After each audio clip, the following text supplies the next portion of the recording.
Hi, I'm Yulia, and this is Burning Questions. The topic that set the internet on fire this week is: are sanctions actually doing anything to Russia, and what can we do for them to be effective? I'm Dr. Svitlana Romanko, and I am founder and director of Razom, We Stand, Ukrainian organization to ban Russian fossil fuels and investments into them and rebuild Ukraine on clean energy. Thank you for having me today. Amazing. Well, super nice to meet you, and thank you for being here. I guess since we're talking about banning purchases of Russian oil and purchases of Russian goods, one of my first questions is: do you think it should be a moral stance for every allied country to not cooperate with Russia? Of course, it has to be, and it is a moral stance because what is happening in Ukraine during the full-scale invasion since 2022 is morally unacceptable, and of course, especially over 120,000 of registered war crimes and tens of thousands of children deported and kidnapped basically through the border and destruction over Ukraine's territory. It all, of course, demands the moral responsibility, which has to be put on Russia as the main aggressor, but also moral responsibility of the political leaders to strengthen. The only peaceful tool we have against Russia's invasion is economic sanctions on Russian oil, gas, coal, and on all investments into them to cut financial flows to Putin's war machine. And of course, it's just inevitably important. And but we what we can could see recently in the last few months that moral compass, especially in the U.S., has been significantly broken. I would leave it here. Yeah, well, as someone who's lived in the United States for 14 years and considers it my second homeland, I completely agree with you, and it pains me greatly. I wonder, so recently, obviously, there was this talk about Zelensky and Putin meeting in Istanbul. Well, Zelensky invited Putin to meet with him in Istanbul, and Donald Trump, the president of the United States, basically said that if Putin wasn't going to show up or he wasn't going to negotiate, the US is going to strengthen sanctions onto Russia, and they're going to be never seen before very strong sanctions. A lot of people tend to believe that that these sanctions that we have been imposing up until this time, what is this? Europe, I think, is doing the 17th package. They're more symbolic than real pressure because there is very little economic decline that we're seeing with the naked eye in Russia. What do you think about that? Yeah, I think you're right. Saying that, of course, more stricter economic sanctions are very much needed, and we are highly awaiting the time when the political leaders, including the President Trump and EU leaders, will shift from the political statements towards the real action. Because, when we compare even 17 sanction package that has already been agreed but not yet officially announced in full, but we know that there will be and there is almost 200 of oil vessels sanctioned right now, but there are 800 or even more remaining to sanction, and there are no tankers, LNG tankers, icebreakers in that sanction list, and LNG ban is not yet even being sought to impose across the European Union. This is true. It's a 17 package, and it's not that effective as we thought. It can't be a rapid response to what is happening on the side of so-called peace negotiations, because we, of course, are very much disappointed in willingness of Putin to make any peace on the conditions which would be acceptable for Ukraine. Speaking about the US, I would like to strengthen on this, to emphasize this idea of 500 trade tariffs, which sounds really good and strong from a couple of senators, including Lindsey Graham and other US officials. And of course, it would be a very strong measure to close the loopholes and penalize the buyers of Russian oil and gas, mainly oil, of course, because we are speaking now about China, India, and other countries that are being purchasing Russian oil is in enormous scales. In total, just if we keep in mind not just horrific effect on Ukraine, Ukrainian territory, our citizens, population, economics, everything entirely. But also, if we keep in mind that Russia was able to earn over 800 billion of euros for fossil fuel exports since the beginning of a full-scale invasion, we will be absolutely sure that we have to see and to witness the more stricter sanctions on Russia on the side of oil and gas. And even last thing I will tell related to that, to respond to this question, is about oil price cap, which is currently being fixed at $60 per barrel of crude oil level, which is too high because now oil is being traded on about 48, I guess, or 42, 46 US dollars, which is shamefully lower than those official price cap measures being imposed by US and EU government and Canada and all G7 in general. So until all the loopholes are closed and when all tankers on oil and LNG are blacklisted and buyers penalized and revenues blocked, Russia loses the money it needs to buy missiles and fund the war. So we would firmly see the better impact of sanctions.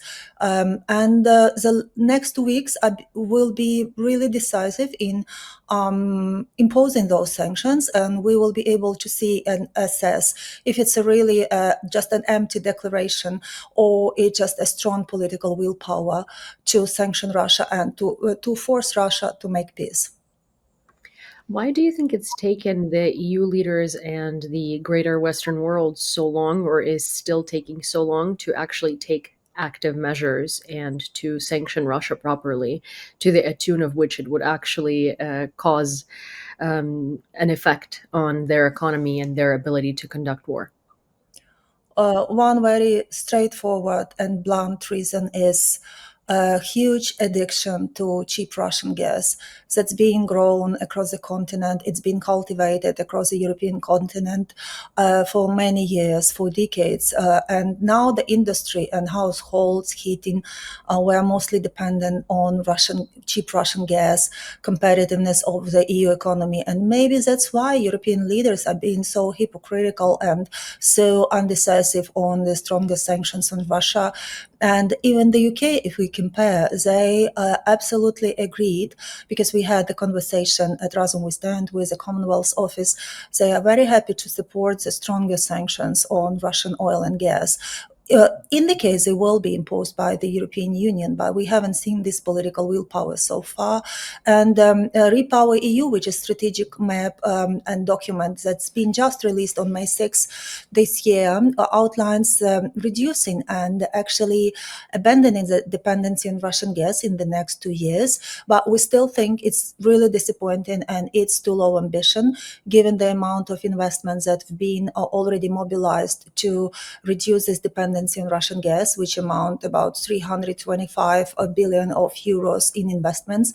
And also given that the European energy mix is not that much dependent on gas right now, because almost a half of it in 2022 came from not burning fossil fuels or gas, but came from renewable energy sources. And we think that the other way to sanction Russia is to deploy renewables in such a huge scale across the European Union. If European politicians don't want to be that much controversial, because they all have elections in the proper terms, and they are, of course, very much concerned about the outcome of those elections for their political parties. But I think coming more closer to sanctioning LNG across Europe is also the solution we must seek, and we do a lot of this advocacy in Brussels and everywhere in European Union, in Germany. But with recent political shifts, especially in Germany, we do have much more hope than we had for sanctions on Russian gas being finally in one of the next sanction package, and hopefully not in 30th sanction package or any later. So it should be next sanction package, and the EU has all the means and tools in place to do it. They just don't have enough of political willpower, and they just now realize that US is not a geopolitical ally anymore, and of course that puts them into a difficult position towards navigating political forces from both sides, from Russia, from the US. But I think they still do successfully, and they could succeed even more sanctioning Russian oil and gas properly, especially Russian gas, because Putin won't be able to recover Gazprom Bank, all the gas industries. They won't be able to replace or recover from the damage, because European market is a premium and it's very unique. Well, there is also a lot of bad European actors such as Hungary and Slovakia, and we're about to see a change of power in Romania that might also add to the coalition of blocking of all of the EU initiatives. What is something that would surprise an average viewer in 2025 that Europe is buying from Russia, or quantities or countries that people think have completely kind of barred everything Russian? Oh, I don't know what would surprise them, because some countries as Hungary, and political ruling in that country is hopeless totally. But now, as we know, European Union is being developing the measures and decision-making process that will help them to avoid Hungary vetoing everything, which could potentially work towards closing loopholes, and to those who want to bypass sanctions still, including traders, insurers, and shipping companies. And sanctions only work, I have to say, when they are global and when they are aligned. And that means building a real coalition, which will leave Slovakia, Romania, Hungary, and those far right countries aside of the progress that Union is making. And of course, there are financial mechanisms to make them be more considerate and more agreeing to the position that European Union is represented. But also one of the ways is to adopt the national legislation in the countries that remain key countries. And for Russian gas exports, as we know, it's Spain, Germany, Belgium, France, and to avoid this vetoing, which can abstain us of any progress on sanction side.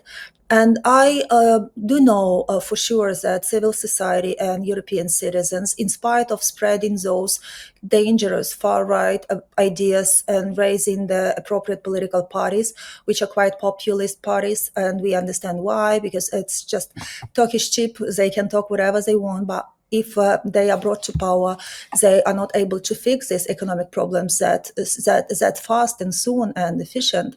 So citizens know that Russia is dangerous. They know that gas will cost more. They, in general, 70% of them, up to the survey we've been seeing in the past. So they support banning Russian gas across Europe. And I don't think it's just a question of Hungary or Romania. It's just a question of European Union to reshape the defense and sanction policies of European Union, not just to accommodate those who are disagreeing with them, but to accommodate the reality. And the reality is that Europe won't be able to build defense sufficient continent without Ukraine involved, because we have to bear in mind that Ukraine is geopolitically really important, not just because of energy transition minerals and other natural resources, its position in the center of Europe, but also being the largest European country on the continent, and nothing in Europe can happen without Ukraine being taken into account. So that just basically overweights the dangers of cold or some multiple threats coming from countries like Hungary, Slovakia, and other Russian agents in Europe. Yeah, that's I mean, I guess Hungary, Slovakia, Romania, and we now there is also an election looming in Czech Republic for the government that also seems to be a little tricky that way. But I'm more curious, people, so everyone I talk to, right? Every average person who's not necessarily very apt or very well knowledge in politics or geopolitics presumes that most European countries have cut their ties to Russia completely, because obviously it's been 3 years of war, and there are all of these sanctions. What I guess what would surprise people to find out about that statement? Oh, they would be definitely surprised to learn how much Russian money still sits in European lobbyism and propaganda and disinformation. We believe they will be hugely surprised with that, and also with understanding that actually Europe still buys a lot of Russia produced goods just because of they didn't stop those exports, or sanctions are late or never been imposed. And Europeans would have been, of course, surprised to get known that of how much LNG has been imported from Russia in the past year, which over exceeded every prognosis, even back to 2021.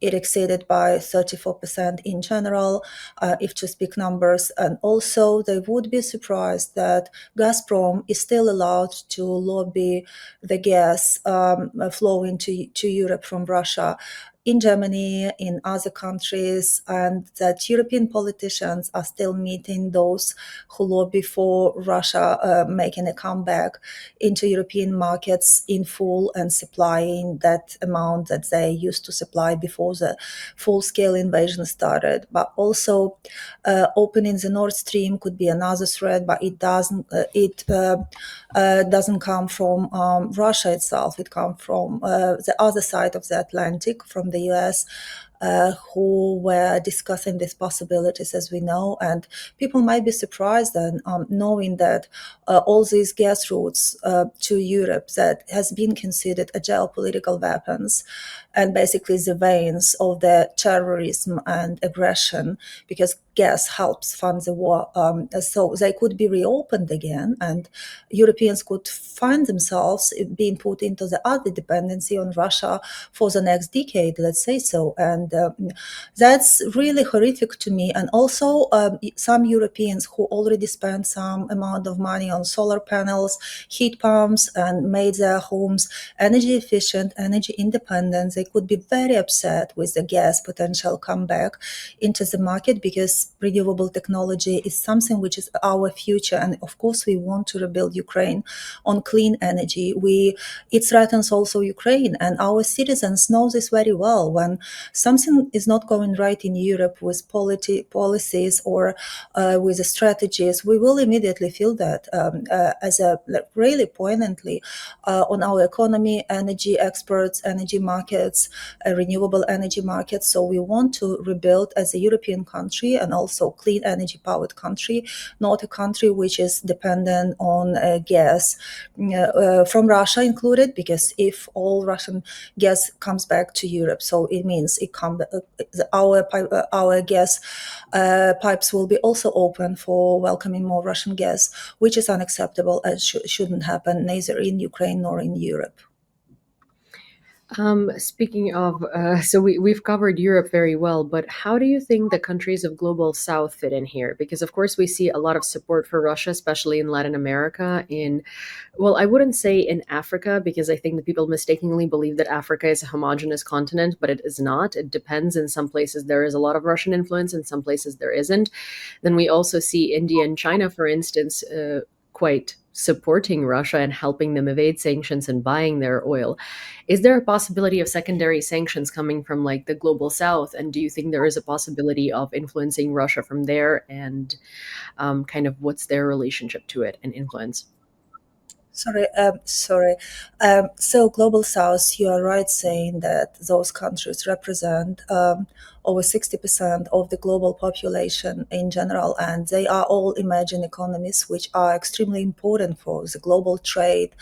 And that's been a question to work with the countries of Global South to persuade them to impose sanctions on Russia because of that trade, which I just mentioned.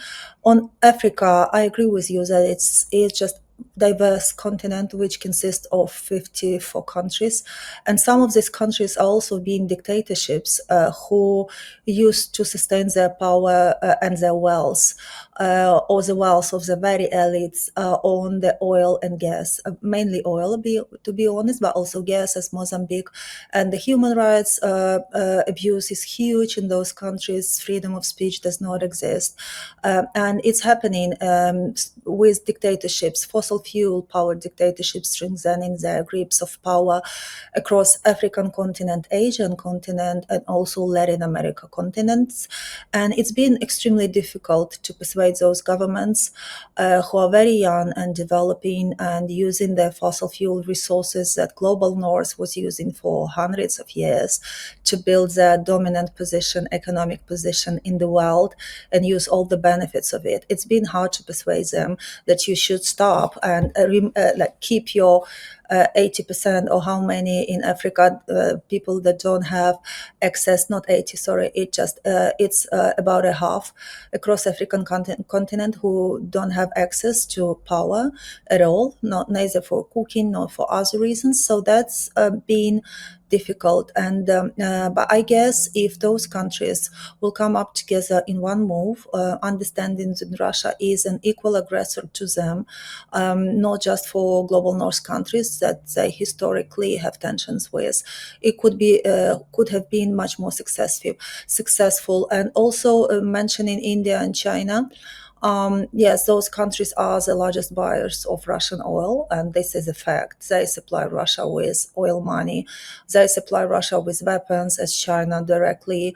And this is something that could be solved, not with those countries directly, because these countries are both very difficult for public advocacy, for any campaigns, but it could be solved from the sanctions, secondary sanctions from the US, as it happened in the past when they banned certain financial operations, and India immediately stopped buying Russian oil because that was the effect of oil sanctions, which were imposed by the US government. And the most important thing is that we don't need to invent a vehicle again, or because that's already been invented, and governments, we just made sure ourselves communicating, briefing those governmental officials in the US and EU. They know perfectly well what could effectively stop Russia, including the secondary sanctions. And when there is time, they impose them really effectively, as for Article in G2 and for the sanctions I mentioned on financial institutions, including Gazprom Bank, that disabled financial transactions for Russian oil, and it stopped the business, or sanctioning shadow fleets. The case is that government just don't want, they just don't want to use the information they have, taking the right measures. And this is a huge issue for us as Ukrainians and for our diplomats, for our government, to keep persuading, working with those governments, including in the global south. As I know, it's been in progress, it's been underway, because change is not happening overnight. It's the shift, especially the shift on sanctions, can only be seen over time. So Russian economy is already collapsing, and I am on the side that believes that Putin will have to choose soon: pensions or tanks or more weapons. And there was a research just released today about the true impact of sanctions on Russia. But of course, if gas ban would have happened back to April 2022, it would help us to end war and make peace sooner on the conditions that Ukraine wants, and because that would significantly cut Russia's gas money at the very beginning. And the last case here is that Russia has enough time with this long decision-making process, agreeing process, every kind of bureaucratic process that's surrounding those sanction packages and measures. So they have enough time to regroup, reroute, use another loopholes effectively, and so the pace matters a lot of these political actions as well. And just going back to our first question that we started with, I really still do expect some strong sanctions imposed by the US and EU in the next few weeks. Otherwise, it means that we won't be able to make peace as soon as we want. So, in order to make that all of this happen, I suppose this would be like my last question. How does the media, the civil society, and grassroots movements play into it? Because an average citizen listening to this is like, "Well, I'm powerless. What can I do?" Right? So, what can they do, and how do they fit in? Yeah, we civil society. We are as well the part of civil society as Razom we stand. So we do also advocacy and lobbying and creative campaigning and strategic communications. But we truly believe that using the press to get attention and staying on the streets when it's needed, especially in Brussels or everywhere, because governments still listen when they see streets speaking. So they have to listen, and it really creates a change when people hear us. And it's historically what I said. It has been the best way to create change when you are the civil society, and we've seen this in Ukraine, of course, during the Dignity Revolution and Orange Revolution, and we it's a global truth everywhere. So we just need to keep doing what we are doing, not to not to surrender, even internally. Yeah, it's quite difficult to do it because yeah, attacks, raids, ballistic threats for those who are in Ukraine, but also emotional, huge moral and emotional disappointment and burden of losing our compatriots every single day. And so this all makes a role, but I think we are stronger than this, and we can defeat Russia's war machine altogether, including the advocacy work on sanctions. Amazing. Well, thank you so much for giving me your time and answering all of these questions. I think that you have done so in a very, very productive and a very easy to understand and and a very all-encompassing manner. So thank you so much for doing that, and I really appreciate you joining me for this conversation today. Thank you so much. It was a pleasure to meet you, Yula, today and speak to you. Thank you so much. Thank Have you a so much. good day, calm afternoon. I hope this conversation was as productive and interesting for you as it was for me. If you would like to hear more conversations like this one, please don't forget to subscribe to this channel, turn on all of your notifications, like this video, send it to a friend, someone who might be interested in this topic, and of course, leave your questions, suggestions, and everything you might have in your mind in the comments down below so we can communicate. Till next time.